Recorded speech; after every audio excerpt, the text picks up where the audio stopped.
องค์ประกอบที่7ก็คือแสงแฟลชเนาะอยู่ในกล้อง DSLR หรือว่ากล้อง mirrorless เนาะมันจะมีแฟลชในตัวซึ่งแฟลชในตัวนี้ก็ยังสามารถใช้ได้อยู่ระดับหนึ่งเนาะมันจะช่วยเราได้ตอนที่ว่าการถ่ายรูปในบริเวณที่มีแสงน้อยเราสามารถเปิดแฟลชในตู้ของกล้องนี้ช่วยในการสะท้อนแสงได้เนื่องจากว่าการถ่ายรูปเป็นการเก็บรักษาแสงจากภายนอกฉะนั้นการถ่ายภาพนาทีแสงน้อยนั้นจะเป็นการถ่ายที่เฮ็ดได้ค่อนข้างยากแต่ว่าก็ยังสามารถเฮ็ดได้ถ้าหากว่าเฮามีตัวช่วยอื่นเช่นว่าเฮามีแฟลชเนาะอาจจะเป็นแฟลชในตู้หรือว่าแฟลชเสริมหรือว่ากล้องสมัยใหม่ที่เพิ่นผลิตเซ็นเซอร์ออกมาที่สามารถดัน ISO ขึ้นสูงๆแต่ยังรักษาคุณภาพภาพได้ดีโดยที่ว่าบ่เกิด noise ขึ้นในภาพเฮาก็จะสามารถถ่ายในบริเวณที่มีสภาพแสงน้อยได้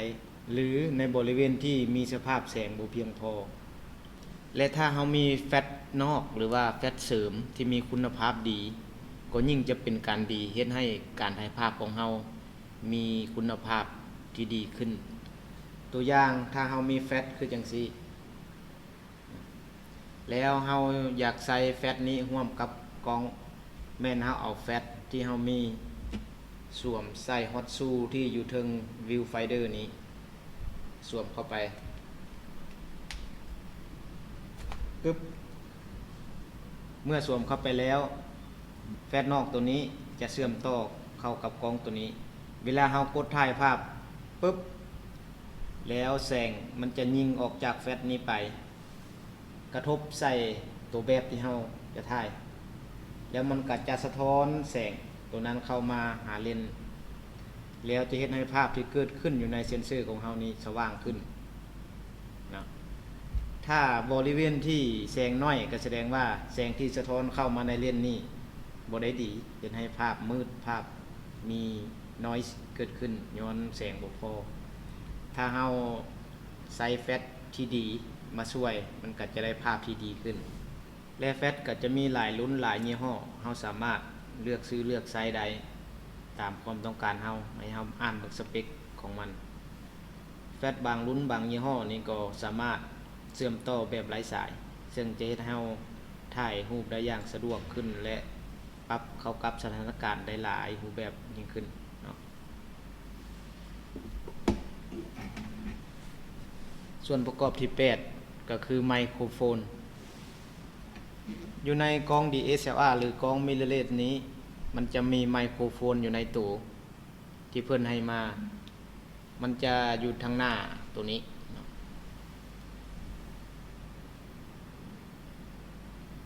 บางรุ่นก็จะอยู่ทางหน้านี้บางรุ่นก็อยู่ทางหน้านี้อยู่ถึงอันโลโก้มันนี่ซึ่งไมค์ในตัวนี้ใช้ตอนใดใช้ตอนที่เฮาเอาไปถ่ายวิดีโอเวลาที่เฮาถ่ายวิดีโอนั้นก็หมายความว่ามันจะบันทึกทั้งภาพและเสียงพร้อมกันและไมค์นี้จะมีหน้าที่ในการบันทึกเสียงถามว่าคุณภาพของไมค์ที่เพิ่นให้มาในกล้องนี่เป็นเท่าใดก็สามารถนำใช้ได้ระดับหนึ่งแต่ถ้าเฮาต้องการคุณภาพเสียงที่ดีขึ้นกว่าเก่าแม้นเฮาจำเป็นต้องได้ใช้ไมค์นอกซึ่งไมค์นอกนั้นก็จะมีหลายรุ่นหลายยี่ห้อซึ่งจะมีคุณภาพที่แตกต่างกันและลักษณะการใช้งานที่แตกต่างกันออกไปตัวอย่างว่าไมค์หัวกล้องคันมีไมค์หัวกล้องก็จะเอามาเสียบใส่ฮอตซูด้านเทิงนี้เสียบใส่บอนเดียวกันกับเสียบแฟลชนี่เนาะแล้วมันก็จะเชื่อมต่อกันคุณภาพมันก็จะดีกว่าไมค์อยู่ในกล้องนี้หรืออาจจะเป็นไมค์อย่างต่างๆที่สามารถมาช่วยในการบันทึกเสียงให้มีคุณภาพดีขึ้นกว่าเก่าส่วนประกอบที่เก่าก็คือลำโพงแน่นอนแล้วว่าเมื่อมีไมค์บันทึกเสียงมันก็ต้องมีลำโพงเพื่อลิ้นเสียงอยู่ในกล้อง DSLR หรือกล้อง mirrorless นี้เพิ่นก็จะให้ลำโพงมาเนาะไซส์ตอนไหนเอาไซส์ตอนที่ว่า หลังจากเราถ่ายวิดีโอไปแล้วเราต้องการ playback เบิ่งว่าวิดีโอเรามีเสียงเข้าบ่หรือว่าคุณภาพเสียงประมาณใดแม่นเราก็สามารถเปิดวิดีโอเบิ่งอยู่ในกล้องนี้ได้โดยที่มีเสียงของลำโพงในกล้องนี้เนาะส่วนประกอบที่10ก็คือแบตเตอรี่ดังที่เฮาฮู้กันนั่นแหละว่าหลังจากเพิ่นพัฒนากล้องนี้ให้มาใช้เป็นเซ็นเซอร์ในการรับภาพแทนฟิล์มฉะนั้นเซ็นเซอร์และระบบประมวลผลอยู่ในกล้องนี้มันต้องการใช้ไฟฟ้าและมันจะต้องมีแบตเตอรี่ในการสนองไฟให้กับกล้องเพื่อถ่ายรูปหรือถ่ายวิดีโอในกล้อง DSLR หรือว่ากล้อง mirrorless เพิ่นจะใส่แบตเตอรี่มาทางด้านล่างของกล้องมันมีช่องซึ่งใกล้กับช่องของ memory มันจะมีล็อกอยู่ในนี่นะครับอันล็อกนี่ออกแล้วก็สามารถเอาแบตเตอรี่ออกมาชาร์จเพื่อเพิ่มไฟฟ้าเข้าไปในแบตเตอรี่นี้ได้ในเมื่อแบตเตอรี่อยู่ในนี่เหลือน้อย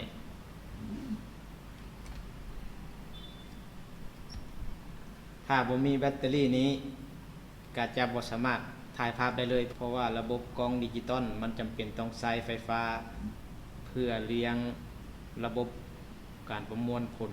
ต่างๆอยู่ในนี้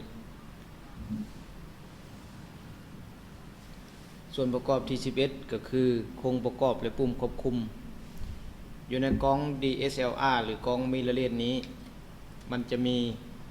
โครงประกอบและปุ่มควบคุมอยู่หลายอย่างเนาะใช้ตอนที่เฮากดถ่ายภาพเพื่อความสะดวกในการบริหารการตั้งค่าต่างๆแมนเพิ่นจะมีปุ่มควบคุมไว้รอบทิศทางเนาะอยู่แถวมือขวานี้จะหลายที่สุดในปุ่มควบคุมซึ่งเนื้อในรายละเอียดของปุ่มควบคุมที่จะให้เฮาเห็นแจ้งขึ้นกว่าการเอากล้องมายิงใส่แบบนี้แม่นเฮาจะไปเบิ่งอยู่ใน PowerPoint เลยเนาะมาเริ่มกันเลยโครงประกอบและปุ่มควบคุมนี้มีหยังแน่เฮามาเริ่มกันที่ทางด้านหน้าให้เฮาสังเกตเบิ่ง F1 อยู่ในตำแหน่ง F1 แม่นปุ่มกดเพื่อถ่ายรูปหรือว่ากดเพื่อถ่ายภาพหรือว่าเขาเอิ้นว่าปุ่มชัตเตอร์เนาะถ้าเฮากดปุ่มตัวนี้ลงครึ่งหนึงมันจะเป็นการวัดแสงแต่ถ้าเฮากดปุ่มตัวนี้ลงไปจนสุดแม้เป็นการถ่ายภาพเนาะแล้ววันนี้เฮามาเบิ่งตำแหน่ง F2 ตำแหน่ง F2 จะเป็นคลื่นไฟเฮ็ดหน้าที่เป็นเซ็นเซอร์เพื่อปรับโฟกัสหรือว่าปรับลุดตาแดงหรือว่าปรับตัวตั้งเวลาหรือว่าเป็นตัวเชื่อมต่อกับรีโมทคอนโทรลเนาะตำแหน่ง F3 จะเป็นเมาส์เลนเนาะทำหน้าที่เป็นจุดเชื่อมต่อระหว่างเลนและกล้องจุดนี้จะเป็นจุดที่จะมีการเชื่อมต่อระบบไฟฟ้ากันเพื่อให้ไฟตัวกล้องนี้เข้าไปเลี้ยงเลนและก็ทำงานร่วมกันได้ตำแหน่งต่อไปคือตำแหน่ง FC ตำแหน่ง FC จะเป็นปุ่มล็อกเลนปุ่มล็อกเลนทำหน้าที่ในการเอาเลนเข้าเลนออกเนาะตำแหน่งที่5แม่นหน้าสัมผัสเลนเฮ็ดหน้าที่ควบคุมฟังก์ชันอิเล็กทรอนิกส์ระหว่างกล้องเชื่อมต่อไปหาเลนตำแหน่ง F6 นี้จะเป็นตำแหน่งของเซ็นเซอร์เพิ่นจะวางเซ็นเซอร์ไว้นี่เนาะเซ็นเซอร์ในการรับภาพตำแหน่ง F7 แมนแผ่นป้องกันเซ็นเซอร์เนื่องจากว่าเซ็นเซอร์นั้นจะต้องปราศจากฝุ่นหรืออีหยังต่างๆที่เข้าไปสัมผัสหรือบดบังที่จะเฮ็ดให้เซ็นเซอร์นั้นเปื้อนและเฮ็ดให้มันติดไปกับภาพฉะนั้นเพิ่นจึง ต้องมีแผ่นมาป้องกันเซ็นเซอร์หันไว้อีกชั้นหนึ่งและในกล้องมิเรอร์เลสบางโตเพิ่นก็บ่ให้แผ่นป้องกันเลนส์นี้มาฉะนั้นเวลาเราจะถอดเปลี่ยนเลนส์เราต้องได้ระวังเป็นที่สุดเลยและตำแหน่ง F8 ก็จะเป็นตำแหน่งของไฟแฟลชซึ่งเราเว้ากันมาแล้วในเมื่อกี้วันนี้เรามาเบิ่งโครงประกอบทางด้านหลังว่ามีอย่างแน่อยู่ด้านหลังนี้จะสัญลักษณ์เป็น R เนาะตำแหน่ง R1 จะเป็นตำแหน่งของยางห้องตาอยู่จุดวิวไฟเดอร์มันจะมียางห้องตาอยู่เนาะวันนี้มาเบิ่งตำแหน่งของ R2 R2 แมนเลนส์ไกด์ตาอยู่ในวิวไฟเดอร์นี้จุดที่ตาเฮาเบิ่งเข้าไปนี้ก็จะมีเลนส์อีกชิ้นหนึ่งเนาะซึ่งเป็นเลนส์ไกด์ตาที่เขาเอิ้นเฮามาเบิ่งตำแหน่งของ R3 R3 นี้จะเป็นเซ็นเซอร์ของ Viewfinder เนื่องจากว่าภาพที่นำเอามาเป็นตัวอย่างนี้จะบ่แม่นภาพของกล้อง DSLR มันจะเป็นภาพของกล้อง mirrorless ฉะนั้นเพิ่นได้ตัด Prism ออกไปแล้วจึงมีเซ็นเซอร์ของ Viewfinder เพิ่มเข้ามาอีกเอามาเบิ่ง R4 จะเป็นตำแหน่งของการปรับโฟกัส Viewfinder ก็หมายความว่าตัวที่ปรับโฟกัสของเลนส์ไกด์ตานี่เนาะให้มันเข้ากับตาเฮาเวลาเบิ่งเห็นเฮามาเบิ่งตำแหน่งของ R5 นี้จะเป็นปุ่มล็อก AE หรือ FE หรือว่าใช้ในการย่อและขยายเบิ่งภาพตำแหน่งปุ่ม R6 จะเป็นปุ่มที่ใช้กดล็อกค่าออโต้โฟกัสตำแหน่ง R7 จะเป็นไฟกระพริบเพื่อแสดงสถานะในเวลาเฮากำลังถ่ายภาพหรือถ่ายวิดีโอมันจะกระพริบเพื่อเตือนว่ามันกำลังทำงานในการเขียนข้อมูลอยู่ตำแหน่ง R8 จะเป็นปุ่ม Info เนาะกดเข้าไปเพื่อสลับเข้าไปหาโหมด Live View ตำแหน่ง R9 จะเป็นปุ่มปรับ4ทิศทางแต่ถ้าเฮากดเข้าไปปุ่มนี้เลยมันจะเป็นปุ่มลัดที่เข้าไปตั้งค่าตามที่เพิ่นเขียนไว้ในปุ่มนี้เนาะมันจะบ่คือกันระหว่างกล้องบางยี่ห้อบางรุ่นว่ามันจะลัดเข้าไปหาตัวใดให้เฮาเบิ่งสัญลักษณ์ที่เพิ่นเขียนไว้ในปุ่มนี้และปุ่ม4ทิศทางนี้ก็ยังใช้กับการตั้งค่าอื่นเช่นว่าการเลื่อนขึ้นเลื่อนลงการสลับต่างๆเนาะและปุ่มกลางจะเป็นปุ่มเซตหรือว่าปุ่มคล้ายคือกับปุ่มโอเคนะเอามาเบิ่งตำแหน่ง R10 จะเป็นปุ่ม Playback เนาะใช้สำหรับกดเบิ่งวิดีโอที่เฮาเคยถ่ายไปตำแหน่ง R11 จะเป็นปุ่มเมนูที่กดเข้าไปเพื่อตั้งค่าต่างๆของกล้องนี้เนาะจะเป็นปุ่มที่สำคัญอีกปุ่มหนึ่งตำแหน่ง R12 จะเป็นหน้าจอแสดงผลที่เราเคยเว้ากันผ่านมาวันนี้เรามาเบิ่งโครงประกอบสร้างทางด้านเทิงว่ามันมีอย่างแน่ทางด้านเทิงนี้สัญลักษณ์ด้วย T เรามาเบิ่งตำแหน่ง T1 นั้นจะเป็นหูไมโครโฟนเนาะเราเบิ่งตำแหน่ง T2 จะเป็นหูลำโพงแล้วมาเบิ่งตำแหน่ง T3 จะเป็นหูไส้สายคล้องคอในตำแหน่ง T4 จะเป็นช่องเสียบมัลติฟังก์ชันหรือว่าฮอตชูที่เคยเว้าให้ฟังเนาะตำแหน่ง T5 ก็คือวงแหวนปรับโหมดถ่ายภาพเราสามารถหมุนวงแหวนนี้เพื่อเลือกโหมดว่าเราจะถ่ายภาพด้วยโหมดใดหรือว่าจะเลือกโหมดถ่ายวิดีโอก็ได้อยู่ในนี้เนาะตำแหน่ง T6 เป็นตำแหน่งปิดเปิดกล้องมันจะมีสวิตช์ปิดเปิดถ้าเราต้องการใช้งานเท่ากับสวิตช์ไปทางด้านเปิดหรือทางด้านออนถ้าเราต้องการปิดเราก็สวิตช์ไปทางด้านออฟตำแหน่ง T7 จะเป็นตำแหน่งกดถ่ายวิดีโอถ้าเรากดปุ่มนี้แล้ววิดีโอของเราก็จะเริ่มต้นเรคคอร์ดตำแหน่ง T8 จะเป็นวงแหวนเลื่อนการตั้งค่าเวลาเราเข้าเมนูการตั้งค่าต่างๆถ้าเราต้องการเลื่อนตัวเลขขึ้นหรือลงแม่นเรากดเลื่อนวงแหวนตัวนี้ ตำแหน่งที่9จะเป็นปุ่มลัดเพื่อกดเข้าไปทางค่า ISO ตำแหน่งที่10จะเป็นวงแหวนซูมเข้าซูมออกในเลนส์ซูมมันก็จะสามารถซูมเข้าซูมออกได้แต่ถ้าเป็นเลนส์ฟิกจะบ่มีตำแหน่งนี้เพราะว่ามันบ่สามารถซูมเข้าซูมออกได้ตำแหน่งที่11จะเป็นวงแหวนปรับโฟกัสเวลาถ่ายภาพถ้าโฟกัสบ่ถึกจะเห็นให้ภาพเบลอฉะนั้นปุ่มนี้จะเป็นปุ่มหมุนปรับโฟกัสว่าระยะโฟกัสมันเท่าใดบัดนี้เรามาเบิ่งโครงประกอบทางด้านข้างว่ามันมีอย่างไรทางด้านข้างนี้มันจะมีทางข้างซ้ายและทางข้างขวาอยู่ในนี้สัญลักษณ์ด้วย S เนาะ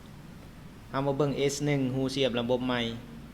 ซึ่งจะเป็นอยู่ทางด้านซ้ายเพราะว่าทางด้านขวานี้เป็นแฮนเดิลที่เราจับทางด้านซ้ายนี้ก็จะมีหูเสียบต่างๆเนาะซึ่งตำแหน่ง S1 นี้ก็จะตรงกับหูเสียบระบบใหม่และตำแหน่ง S2 นี้ก็จะเป็นหูเสียบเพื่อชาร์จไฟเข้าหรือว่าเป็นการถ่ายโอนข้อมูลและตำแหน่ง S3 ก็จะเป็นหูเสียบ HDMI บัดนี้เรามาเบิ่งโครงประกอบสร้างทางด้านลุ่มว่ามันมีอย่างไรทางด้านลุ่มนี้สัญลักษณ์ด้วย B เรามาเบิ่งตำแหน่ง B1 แม่นช่องใส่แบตเตอรี่และก็เมมโมรีเวลาเราไขออกจะเห็น2ช่องอยู่ใกล้กันคือช่องที่1ก็จะเป็นช่องของแบตเตอรี่และช่องที่ใกล้กันหั่นก็จะเป็นช่องของสำหรับใส่เมมโมรีการ์ดและตำแหน่ง B2 ก็จะเป็นหูเกี่ยวเพื่อยึดกล้องนี้เข้ากับหัวของขาทั้งกล้องหรือยึดใส่กับหัวของกิมบอลเนาะและท้ายคลิปนี้ก็จะเป็นการพรีวิวกล้องที่จับอยู่ในปัจจุบันนี้เนาะว่าเซตนี้มันจะประกอบมีอย่างแน่กล้องที่นำมาเป็นสื่อการเรียนการสอนในมื้อนี้ก็จะเป็นกล้องประเภท DSLR เป็นของบริษัท Canon ในเซตนี้จะประกอบมีเลนส์ทางหน้านี้จะเป็นฝาปิดเลนส์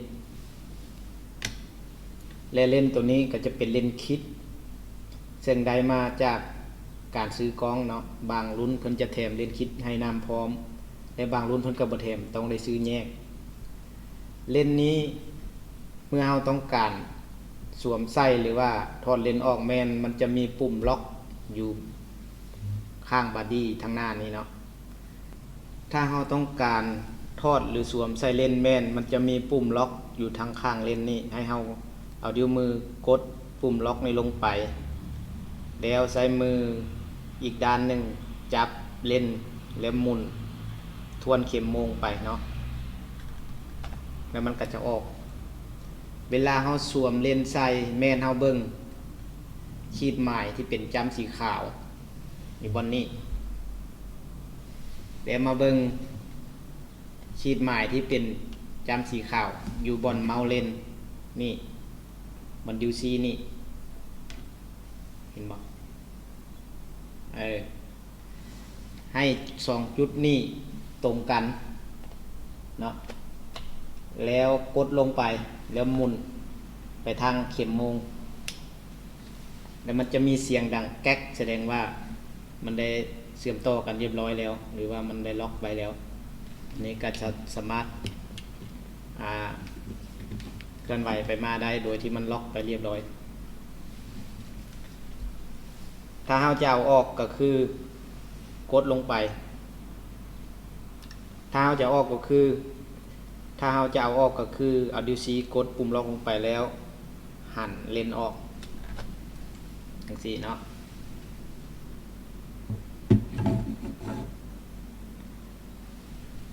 และบอดี้นี้มันจะประกอบมีบอลจับเนาะซึ่งตรงกับมือขวาใช้มือขวาจับลงไปดิวซีจะเป็นตำแหน่งที่ตรงกับปุ่มชัตเตอร์หรือปุ่มที่เรากดถ่ายรูปนี้เนาะแล้วบัดนี้อยู่บนเมาส์เลนนี้เนาะอยู่ซึ่งเมาส์เลนนี้บนที่แสงเข้ามานี่มันจะมี แว่นอยู่ในนี่รัดอยู่เพราะมันเป็นกล้อง DSLR มันมีแว่นสะท้อนอยู่นี่แว่นตัวนี้มันจะบังเซ็นเซอร์อยู่พอดีแล้วเวลาแสงเข้ามากระทบใส่แว่นนี้มันจะสะท้อนขึ้นมาดันถึง45องศามากระทบใส่ปริซึมเนาะแล้วจะสะท้อนฮักเข้ามาหาวิวไฟเดอร์อยู่ทางด้านนี้เนี่ยตัวนี้เป็นวิวไฟเดอร์เอารับตาเบื้องหนึ่งแล้วส่องเบื้องนี้จะเห็นภาพและวิวไฟเดอร์นี้มันจะมีสกิลในการหมุนเพื่อปรับระดับสายตาให้มันเข้ากับเลนส์ตาแต่ละคนเนาะมันเบิ่งแล้วมันแจ้งดีภาพแจ้งภาพเบิดแนวใดเวลาถ่ายภาพเฮากดปุ่มชัตเตอร์นี้ลงไปแล้วแว่นนี้จะกระดกขึ้นเพื่อให้แสงลอดผ่านเข้าไปทึกกับเซ็นเซอร์อยู่ในเนาะแล้วอยู่ในตัวบอดี้นี้ประกอบมีอย่างแนมประกอบมีวิวไฟเดอร์มีหน้าจอและด้านเทิงนี้จะเป็นฮอตซูเนาะเมื่อต้องการเชื่อมต่อกับไมค์นอกหรือเชื่อมต่อกับแฟลชตัวอย่างถ้าเรามีแฟลชนอกก็จังซี่เนาะเราก็สามารถเสียบเข้าไปในฮอตซูนี้ได้เนาะ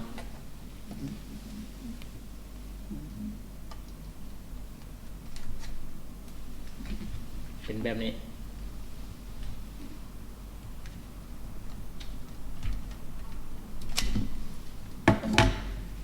ฮอตซู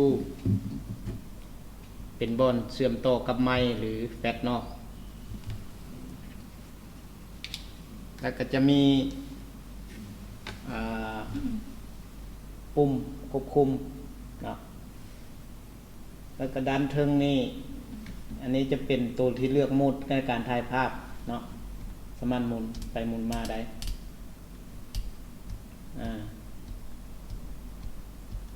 ตัวนี้จะเป็น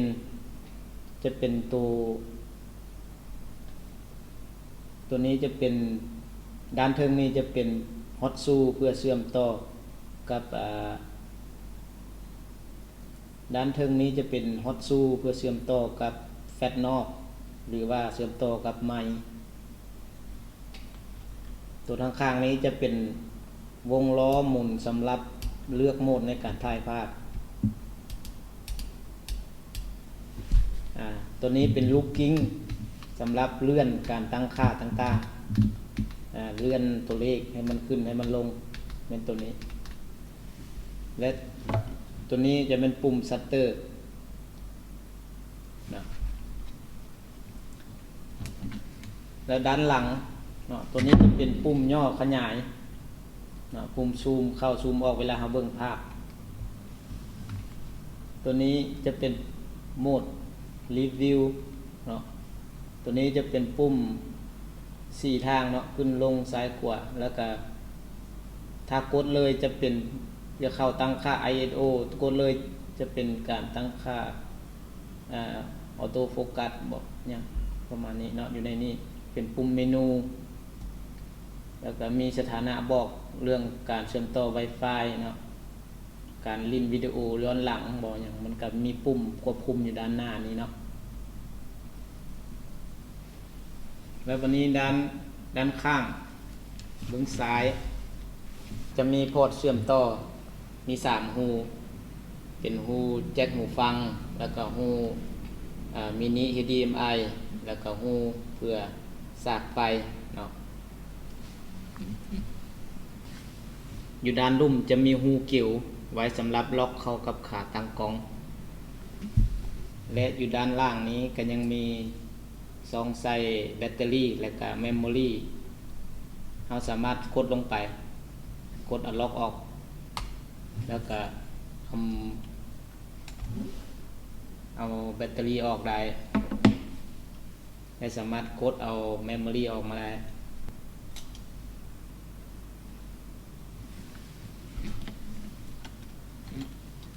นี่คือบอดี้กล้องของกล้อง DSLR เนาะส่วนตัวนี้แม่นสายคล้องคอและส่วนที่มันอยู่ข้างในนี้ก็จะมีแผง วงจรเกี่ยวกับระบบการประเมินผลของมันเนาะจะมีชิปประเมินผลอยู่ในนี้เอาละเนาะที่ได้นำเสนอผ่านมานี้ก็ครบทางโครงประกอบทางด้านหน้าทางด้านหลังทางด้านข้างทางด้านเทิงและทางด้านลุ่มมีอย่างแน่แต่ในที่จริงแล้วกล้องในปัจจุบันนี้มันจะมีหลายรุ่นหลายยี่ห้อซึ่งปุ่มเหล่านี้มันอาจจะบ่ได้อยู่ในตรงตำแหน่งเดียวกันแต่มันก็จะมีปุ่มเหล่านี้ที่มันคล้ายๆกันตัวอย่างว่าปุ่มของด้านเทิงนี้เนาะจะเป็นวงล้อหมุนเพื่อปรับโหมดการถ่ายภาพนี้มันก็จะคล้ายๆกันเกือบทุกกล้องเนาะและปุ่มชัตเตอร์นี้มันก็อยู่ตำแหน่งเดียวกันเกือบทุกกล้องแล้วก็ยังมีหลายๆปุ่มที่มันคือกันเป็นส่วนหลายและก็จะมีปุ่มบางปุ่มที่มันจะต่างกันหรือบางยี่ห้อก็อาจจะบ่มีปุ่มนั้นบางยี่ห้อก็อาจจะมีหรือว่ามีหลายกว่าปุ่มเหล่านั้นเนาะซึ่งเราต้องได้ศึกษาเพิ่มเติมอย่างละเอียดเกี่ยวกับเครื่องมือหรือกล้องที่เรากำลังใช้อยู่ปัจจุบันว่าเป็นรุ่นใดยี่ห้อใดมีฟังก์ชันใดแดมีปุ่มใดแดปุ่มแต่ละอย่างใช้งานแนวใดเพื่อเราจะได้ใช้กล้องนี้นำไปถ่ายภาพได้กับทุกๆสถานการณ์อย่างคล่องแคล่วและมีประสิทธิภาพ